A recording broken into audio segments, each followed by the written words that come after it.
Captain Hyunwoo Kim stood on the bridge of the Earthship Harmony and watched the stars change color as they came out of faster-than-light travel. After 6 months of flying through empty space, they had finally reached the center of the galaxy where the big alien government lived. "We're here, Captain," said Commander So-min Park from her station. She was checking all the ship's weapons and shields. Even though this was supposed to be a peace mission, So-min always checked the weapons first. It was just how she was. Dr. Jin-Ho Lee looked up from his computer screen. He had been studying everything they knew about the alien races for months. "The Federation has been ruling this part of space for over 3,000 years, he said. "They have 5 main species and dozens of smaller ones. They all seem to get along well." Lieutenant Era Choi was listening to the radio signals coming from the alien ships nearby. "Captain, I'm getting a message. They want us to follow their ship to a big space station." Hyunwoo nodded. This was what they had come for. Earth had finally built ships that could travel between stars, and now they wanted to join the galactic community. The messages Earth had received made it sound like a peaceful place where different species worked together and shared knowledge. The alien space station was huge. It looked like a crystal flower floating in space, with ships from many different worlds flying around it. Some ships looked like metal insects. Others seemed to be made of pure light. The Harmony looked very simple next to them. They docked at the station and walked through doors that opened by themselves. The air smelled different but was safe to breathe. The first alien they met was tall and thin, made of what looked like living crystal. Its voice sounded like music when it spoke through the translation device. "Welcome to Federation space," the crystal being said. "I am Velthara, High Arbiter of the Veltari people. We have been expecting you, humans of Earth."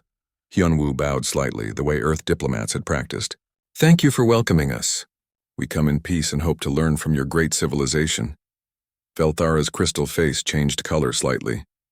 To other species, this meant amusement, but the humans did not know this yet. "Of course you do. All young species want to learn when they first leave their home worlds."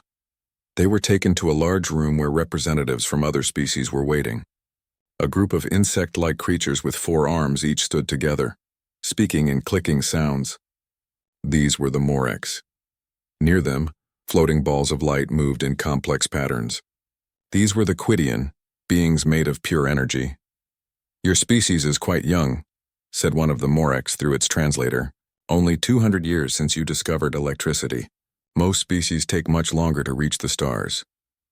"We are fast learners," So-min said, but her voice had an edge to it that made some of the aliens step back slightly. The meeting went well enough. The Federation agreed to let humans join, but they would start in a frontier area, far from the important worlds. "New species always begin on the edge," Velthara explained. "It is safer for everyone that way." Dr. Jin-Ho asked many questions about Federation technology and science. The aliens seemed happy to share basic information, but Hyunwoo noticed they kept the really important stuff to themselves. That was normal, he supposed. Trust had to be earned. As they toured the station, something went wrong with the Harmony's computer system. Red lights started flashing and alarms began sounding. The ship's automatic defense systems turned on and weapon ports opened. The aliens around them froze in fear. Some ran away. Others started shouting in their own languages. But the human crew did not panic. So-min was already moving toward the ship before the alarms finished their first sound. Era was talking into her radio, getting reports from the crew still on board. Jin-Ho was checking his tablet to see what had gone wrong. "False alarm," Hyunwoo announced 30 seconds later. "Old sensor got confused by your station's energy readings. Everything is safe now." The aliens slowly came back, but they looked at the humans differently now. During those 30 seconds, the human crew had moved like soldiers, not diplomats. Each person had known exactly what to do without being told. They had been ready to fight in less time than it took most species to understand there was a problem. "Interesting reaction," Velthara said quietly to another Veltari. "Most species would have asked for help first." "They moved like a military unit," replied the other crystal being. "But they told us they were peaceful explorers." "Perhaps they are both," Velthara mused. "Their files say they have had many wars on their world. Maybe old habits are hard to break." The humans finished their visit and prepared to leave for their new territory on the galaxy's edge. As they walked back to their ship, they could feel the aliens watching them. "They think we're primitive," So-min said quietly to Hyunwoo. "Maybe that's good." the captain replied. Better they think we're harmless. Jinho was reading his notes. Their technology is much more advanced than ours, but they've all been at peace for centuries. I don't think they really know how to fight anymore. Let's hope they never have to learn, Hyunwoo said.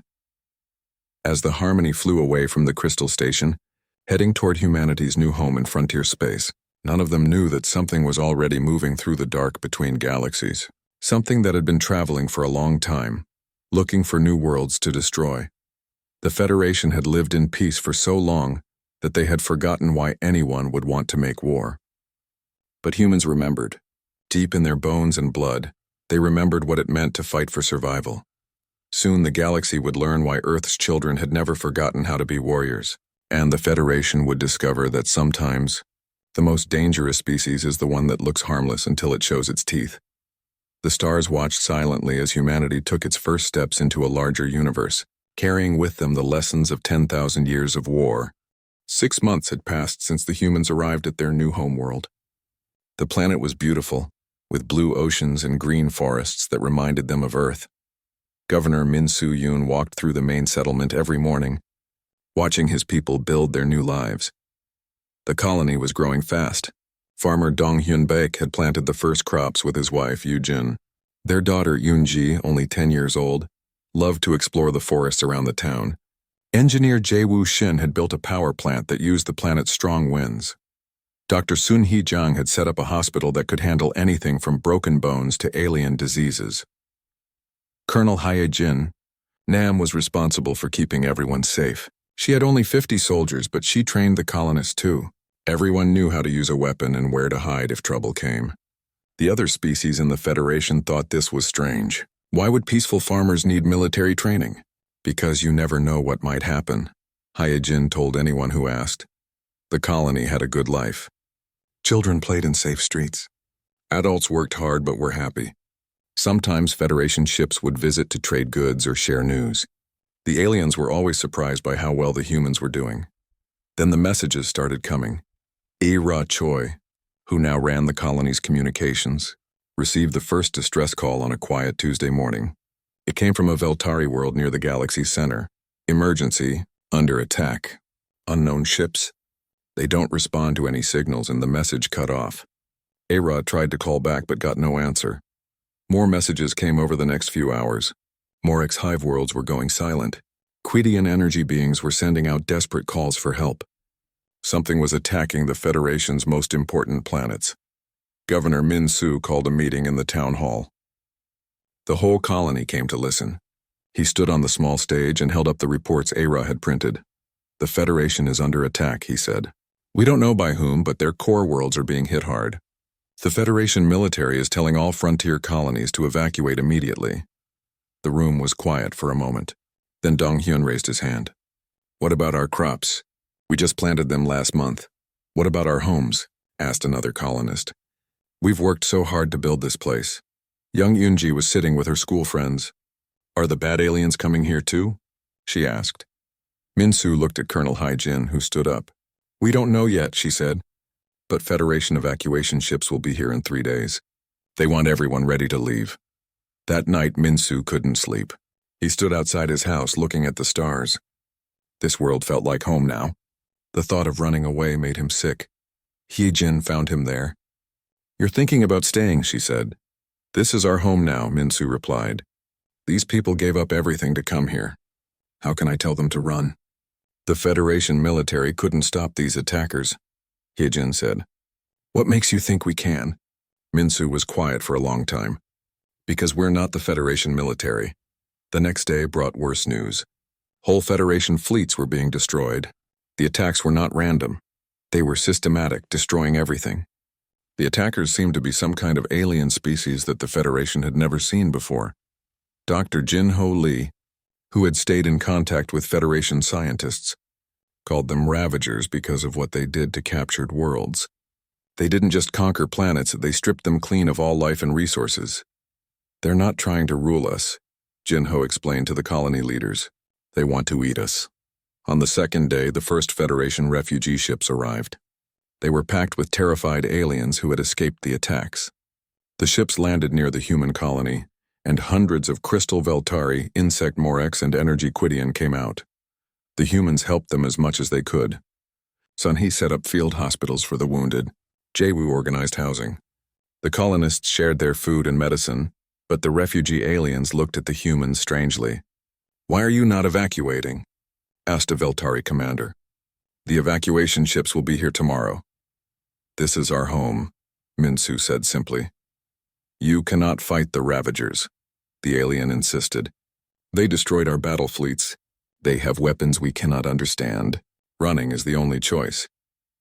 That evening, Yoonji Baek did not come home from her school trip to the outer settlements. Her parents searched everywhere.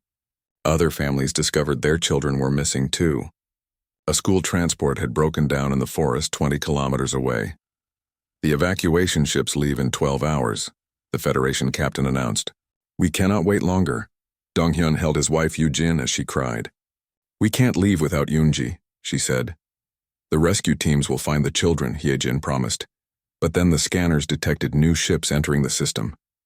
Large ships moving fast, coming from the direction of the destroyed Federation worlds. "Ravagers," whispered one of the refugee aliens. "They found us." The Federation evacuation ships powered up their engines immediately. "All humans must board now," the captains announced. "We leave in 1 hour." Min-Soo stood in the colony's main square looking at his people. Families with missing children. Farmers who had planted crops that would feed thousands. Engineers who had built power plants and factories. Doctors who had patients in the hospital. "Anyone who wants to leave with the Federation ships can go," he announced. "No one will think less of you. But anyone who wants to stay and fight for our home is welcome to stay." Most of the humans stayed. The Federation ships left quickly, taking their refugees and a few human families who had small children.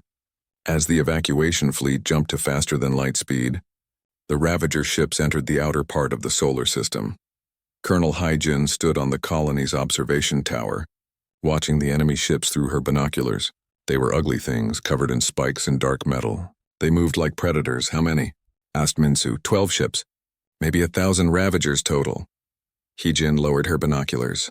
"Against 800 colonists, what are our chances?" asked Jae-woo.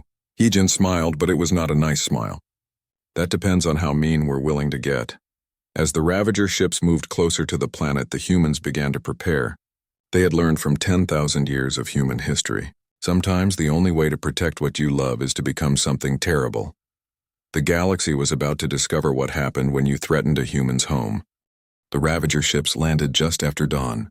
They came down like falling meteors, burning holes in the forest around the human colony. Each ship was the size of a city block and covered in weapons that glowed with angry red light. Colonel Hye-jin Nam watched from her hidden position in the hills. Through her binoculars, she could see the aliens coming out of their ships.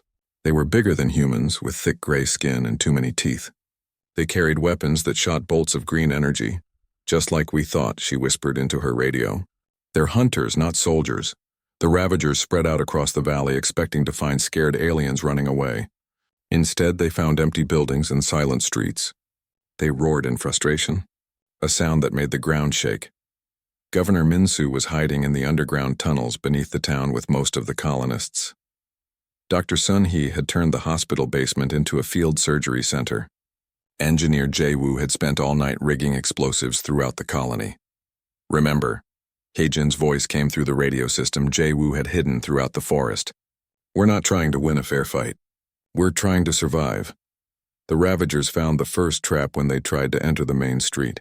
Jae-woo had buried old mining charges under the road. When the aliens stepped on the hidden pressure plates, the explosions threw them 20 feet into the air. The surviving Ravagers roared and began shooting their energy weapons at everything they could see. But the humans weren't where they expected them to be. Farmer Donghyun Baek had spent his whole life hunting animals in the forests of Earth. Now he used those same skills to hunt aliens. He crawled through the tall grass, got close to a group of Ravagers, and threw homemade grenades made from farming chemicals. "For Yoonji," he whispered, thinking of his daughter who was still missing somewhere in the forest. The attack worked. The Ravagers had never fought enemies who hid and struck from shadows. On their homeworld, they had been the top predators. Everything else had either run away or died quickly. But humans were different. Humans were also predators. Yujin Beck used her knowledge of plants to make poison for the colony's arrows and spears. She mixed berries and roots that would make the Ravagers sick and weak. If you can't beat them with strength, she told the other colonists, beat them with cleverness. Jae-woo ran through the colony's tunnel system, setting off explosions to collapse buildings on top of the aliens. He had studied every building's weak points. When the Ravagers tried to take shelter, the roofs fell on their heads. This is what happens when you mess with engineers, he muttered as another building came down. The battle went on for hours. The Ravagers were stronger and had better weapons, but the humans knew the land. Every tree, every rock, every cave was a potential hiding place or weapon. Dr. Sun-hee worked non-stop in the underground hospital, treating wounded colonists. But she also did something else. Every time she had to remove Ravager weapons from wounds, she studied how they worked. Their energy bolts cause burns that don't heal normally, she reported over the radio. But if we can get close enough, their weapons are heavy and slow to aim. As the sun reached its highest point, the Ravagers made a terrible discovery. In their search for humans to kill, they had found the school where the missing children were hiding. Yoonji Baek and 12 other young colonists were trapped in the forest school's basement when the Ravagers surrounded the building. The children could hear the aliens walking around upstairs, breaking furniture and roaring. "We have to be very quiet," 10-year-old Yoonji whispered to the other children. She was the youngest, but she was also the bravest. "My daddy will come for us." When Dong-hyun heard about the school on the radio, something changed in his voice. "I'm going to get my daughter," he said. "Anyone who wants to help me is welcome." Jae-woo volunteered immediately. "I know a way to get close to the school through the old mining tunnels." They took all the explosives they had left. They took every weapon they could carry. Most importantly, they took all the anger that had been building up since the Ravagers arrived. "These aliens made a big mistake," Dong-hyun said as they crawled through the tunnels. "They threatened our children. The rescue mission was not pretty or heroic like in movies. It was fast and brutal and necessary." Jae-woo blew up the school's main support beams to create confusion. Dong-hyun went in through the collapsed wall, shooting every Ravager he could see. The aliens inside the school died quickly. They had expected to face scared children, not furious parents with nothing to lose. "Daddy," Yoonji cried when she saw her father. All the children were safe. As they carried the children back to the colony through the tunnels, Dong-hyun realized something had changed inside him. He had killed living beings today, and he didn't feel sorry about it. They had threatened his family. That made them enemies. "Is this what we're becoming?" he asked Jae-woo. The engineer was quiet for a moment. "We're becoming what we need to be," he said finally. By evening, the first Ravager attack was over. Half of the alien warriors were dead. Their ships were damaged by explosions and traps. The survivors had pulled back to regroup.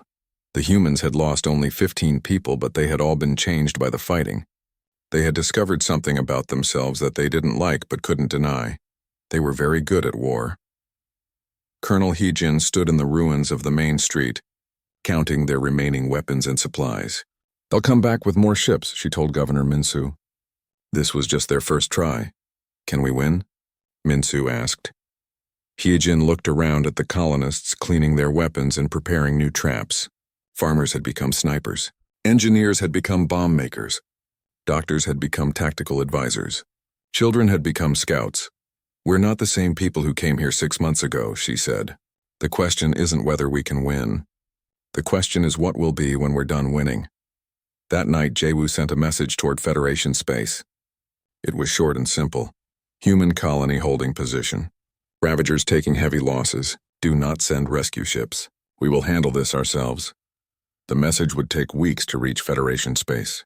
By then, the galaxy would know that something new had entered the war, something that the Ravagers had never faced before, something that fought back. Captain Hyun-woo Kim received the evacuation order, while his ship Harmony was delivering medical supplies to a Veltari refugee camp. The message was clear. All human ships were to return immediately to Federation safe zones. "Captain," Commander So-min Park said from her station, "we're getting reports that the frontier colonies are under heavy attack. Command wants us out of the area."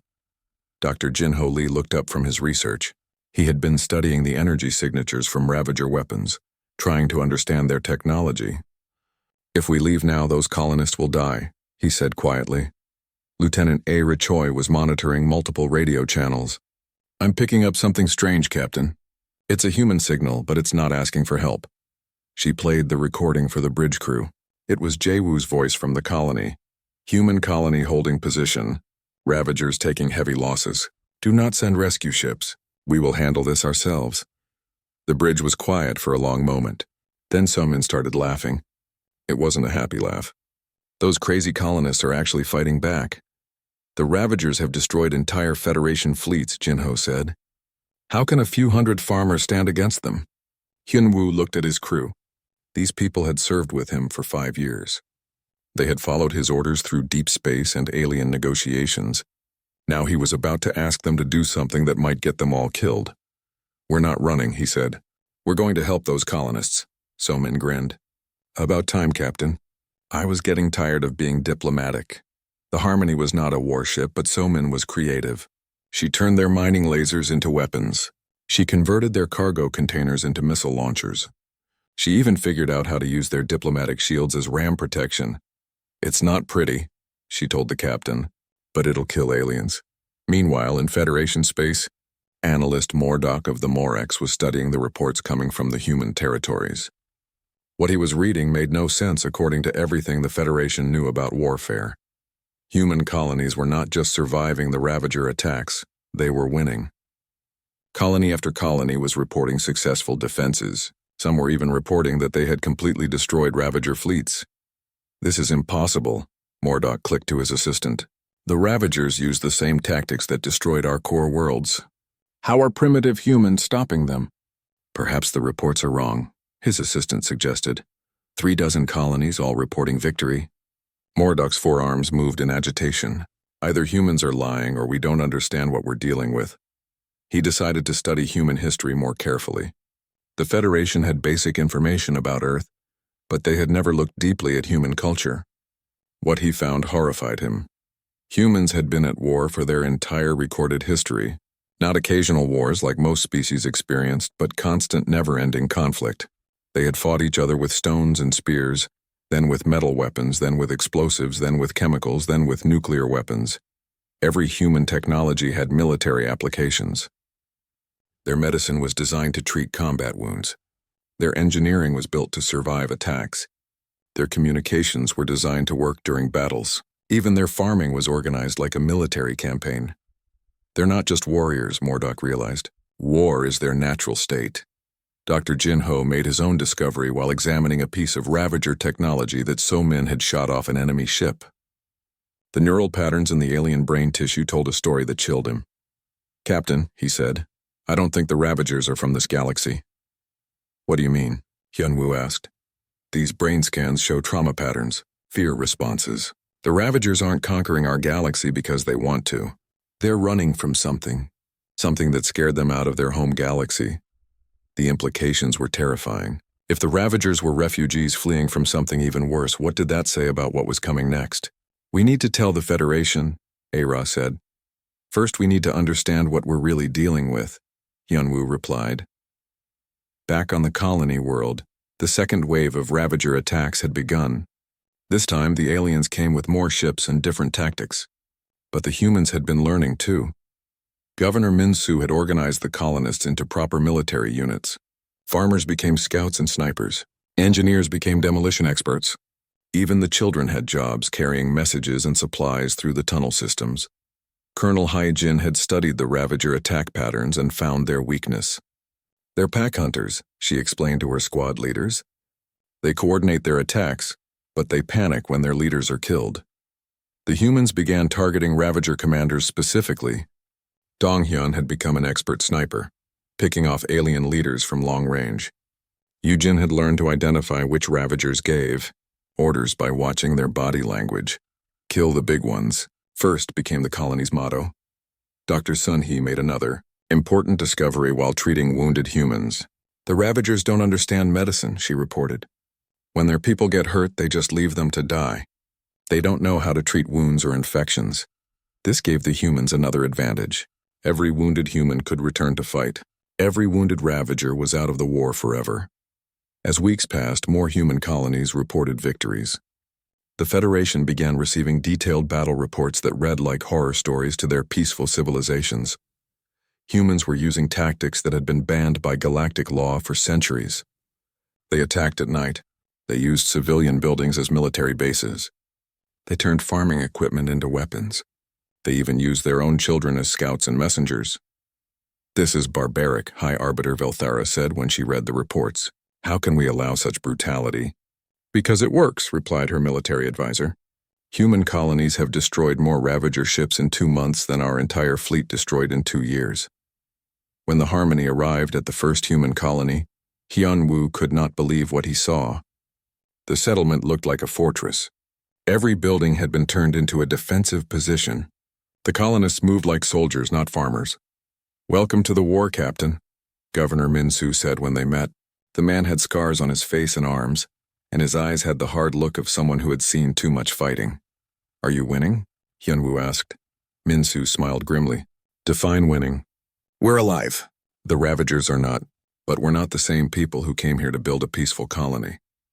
That night, young Yoonji Baek, now 11 years old, gave Captain Hyun-woo a tour of the colony's defenses.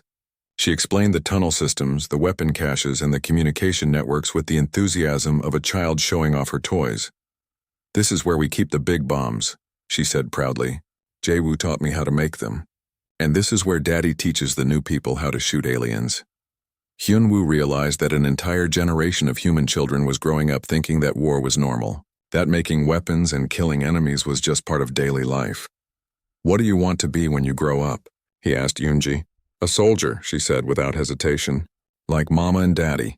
That's when Hyun-woo understood what the Federation was really afraid of. It wasn't just that humans were good at war. It was that they enjoyed it. That they were raising their children to be warriors. That they were becoming something the galaxy had never seen before. A species that was born to fight and good at it, and proud of it. The galaxy was about to learn what happened when you gave apex predators starships and reasons to be angry. The war was over. Captain Hyun-woo Kim stood in the Great Council chamber of the Federation capital, wearing his new uniform. It was black instead of the peaceful blue of the diplomatic corps. The stars on his shoulders marked him as Admiral of the 1st Human Defense Fleet. 6 months had passed since the last Ravager ship had been destroyed. The aliens were gone, not defeated, not driven away, but completely eliminated. Every ship, every base, every hiding place had been found and destroyed by human forces. The Federation had watched in fascination and horror as humans hunted the Ravagers across dozens of star systems. The aliens who had terrorized the galaxy for years had been wiped out in less than a season. Now the Federation leadership sat around their crystal table, trying to decide what to do with their saviors. High Arbiter Velthara's crystalline form shifted colors nervously as she spoke. "Admiral Kim, your people have done the galaxy a great service. The question now is what comes next?" Hyun-woo looked around the chamber at the alien faces. He recognized fear in their expressions, even across species lines. They were grateful that humanity had saved them, but they were also terrified of what humanity had become. Behind him stood the other human leaders. Governor Min-soo Yoon wore scars on his face like medals. General Hee-jin Nam, promoted after her brilliant tactics, saved a dozen colonies, carried weapons that were now considered standard human equipment. Dr. Sun-hee Jang had invented medical techniques that could keep soldiers fighting through injuries that would kill most species. In the front row sat young Yoonji Baek, now 12 years old and representing the children of the frontier colonies. She wore a cadet's uniform and carried herself like a veteran soldier. The Federation representatives tried not to look at her too often. The sight of human children who thought war was normal disturbed them deeply. "We propose a new arrangement," Velthara continued. "The Federation will handle all diplomatic and civilian matters. Humans will be responsible for military defense. We will build you the finest warships, provide the best equipment, and support your operations across the galaxy." It sounded like an honor, but everyone in the room knew what it really was. A cage made of gold and fear. Hyun-woo had expected this. Over the past months, as human forces eliminated Ravager after Ravager, he had watched the Federation's attitude change. Gratitude had slowly turned into unease. Relief had become worry. "You want us to be your attack dogs," he said quietly. The chamber fell silent. Several alien representatives shifted uncomfortably. "We prefer to think of it as specialization," said Mordok of the Morex. "Your species has shown remarkable aptitude for warfare. Our species excel at science and diplomacy. It makes sense to use everyone's strengths. General Haijin spoke up. What you mean is that you're afraid of us. More uncomfortable silence. Can you blame us? Asked a Quidian representative, its energy form flickering with anxiety. Your people have eliminated an entire species in 6 months. You fight with a brutality we haven't seen in thousands of years. Your children play games about killing aliens. Yunji raised her hand like she was still in school. The games are fun, she said innocently. And we only kill the bad aliens. The Federation representatives looked like they wanted to run. Dr. Jin-Ho Lee, who had become humanity's chief xenobiologist, cleared his throat. I've been studying Ravager brain tissue for months, he said. I've made some disturbing discoveries. He activated a holographic display showing alien neural patterns. The Ravagers weren't the real threat. They were running from something else, something that destroyed their home galaxy and chased them here. The implications hung in the air like a poisonous cloud. If something had been powerful enough to drive the Ravagers out of their home territory, what would happen when it arrived in this galaxy? How long do we have? Velthara asked. Based on their flight patterns and the time it took them to get here, I estimate 50 to 100 years, Jinho said. Then we need to be ready, Hyunwoo said. But as he looked around the chamber, he could see that the Federation was not thinking about preparing for war. They were thinking about controlling humanity before humans became too dangerous. The negotiations took 3 days. In the end, humanity got what it wanted: advanced technology, unlimited resources for military research, and the right to recruit from any Federation world. In exchange, humans would protect Federation space from all external threats. There is one condition, Velthara said on the final day. Human military forces will be based in frontier systems away from population centers. For everyone's safety, including ours, asked Minsu. The crystal being's colors shifted. Especially yours. As the documents were signed and the ceremony concluded, Hyunwoo walked to the chamber's great window. Outside, he could see the first ships of humanity's new fleet under construction. They were beautiful and terrible, sleek warships designed by Federation engineers but armed with weapons that only humans would think to build. His daughter, Minji Kim, now a lieutenant in the human fleet, joined him at the window. Do you think we made the right choice, Father? Hyunwoo thought about the colonists who had died defending their homes. He thought about children like Yunji who would grow up knowing only war. He thought about the thing that was coming from outside the galaxy, the threat that had driven the Ravagers to flee their home. I think we made the necessary choice, he said finally. Years later, as Admiral Hyunwoo Kim stood on the bridge of humanity's first super dreadnought, the Indomitable, he watched Federation civilian ships pass safely through space that had once been Ravager territory. His hair was gray now, and his face showed the lines that came from making hard decisions. Around him, his crew worked with the efficiency that came from constant training and regular combat against pirates, raiders, and worse things that wandered in from the dark between stars. Admiral, reported his tactical officer, long-range scanners are detecting unusual energy signatures at the galactic rim. Something big is coming. Hyunwoo nodded. Jinho's estimates had been conservative. The real threat was arriving ahead of schedule. Signal the fleet, he ordered. All ships to battle stations. Send word to Federation Command that their protection is about to be tested. As alarm klaxons sounded throughout the ship and the human fleet moved to intercept the new threat, Hyunwoo allowed himself a grim smile. The Federation had thought they were hiring guard dogs. They had thought they could keep humanity safely contained on the edge of civilization, pointed outward at the threats in the dark. They didn't understand that humans had never been pets. Humans had always been wolves, and now the galaxy was about to learn what happened when you gave wolves starships and told them to protect the flock. The stars watched silently as humanity took its position on the galactic frontier, standing guard between civilization and chaos. Behind them, trillions of peaceful beings lived their lives in safety, never needing to know what prices were paid in blood to keep them secure.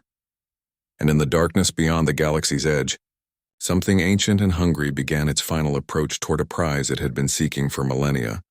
But this time, it would not find defenseless prey waiting for it. This time it would find humans, and humans, as the galaxy had learned, always fought back.